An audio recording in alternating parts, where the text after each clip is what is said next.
کی چھوٹی سی میں واقعہ جلدی سے سنا دیتا ہوں۔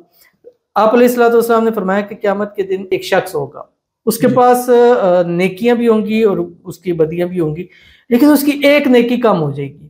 اب وہ مارا مارا پھرے گا اپنے، اللہ تعالیٰ اس کو کہیں گے ایک نیکی لے آ وگرنہ تو جہنم میں جائے گا کیونکہ تیری ایک نیکی کم ہے۔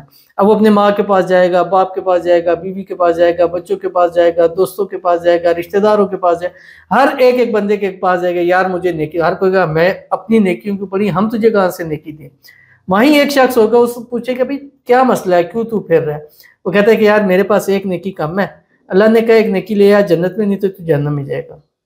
اب وہ شخص ہے وہ کہتا ہے کہ یار میرے پاس ایک ہی نیکی ہے، میں نے تو جہنم میں جانا ہی جانا ہے، میرا تو پکا، میرے پاس تو کوئی نیکی ہے نہیں ہے، چل یہ تو نیکی لے جا اور تو جنت میں چلا جا، میری خیر ہے، میں نے تو ایسے ہی جانا ہے۔ اب کیا ہوا، اس نے اپنے لیے نہیں دوسرے کے لیے سوچا کہ یار میں تو جا ہی جا رہا ہوں، لیکن یہ میرا بھائی ہے، یہ جہنم میں جانے سے بچے۔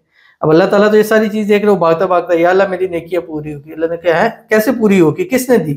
کہا جی فلاں شخص نے دی ہے، اس کو بلا کے لاؤ میرے پاس۔ آئے گا، یا اللہ، اللہ تعالیٰ پوچھیں گے اے بندے تو نے اس کو اپنی، اس نے کہا یا اللہ میرے نیکیوں میں ایک ہی اعمال میں ایک ہی نیکی تھی، میں نے ویسے ہی جہنم میں جانا، چل یہ جنت میں چلا جائے۔ تو اللہ فرماتے ہیں کہ آج کے دن کیا تو مجھ سے زیادہ یہاں پہ سخی آ گیا؟ لمن الملک اليوم، آج کے دن بادشاہت کس کی ہے؟ للہ الواحد القہار، اس کے پاس ہے جو 70 ماؤں سے زیادہ پیار کرنے والا ہے۔ تو جاؤ، میں نے تجھے بھی بخش دیا، اس کو بھی بخش دیا۔ اب اس نے کیا کیا، اس دوسرے کے لیے سوچا، اس دوسرے کی برکت سے اللہ نے اس کی بھی بخشش کر دی۔ اس کے بعد تو ایک نیکی بھی نہیں تھی، جنت میں گیا اور درجات اس کے مل گئے۔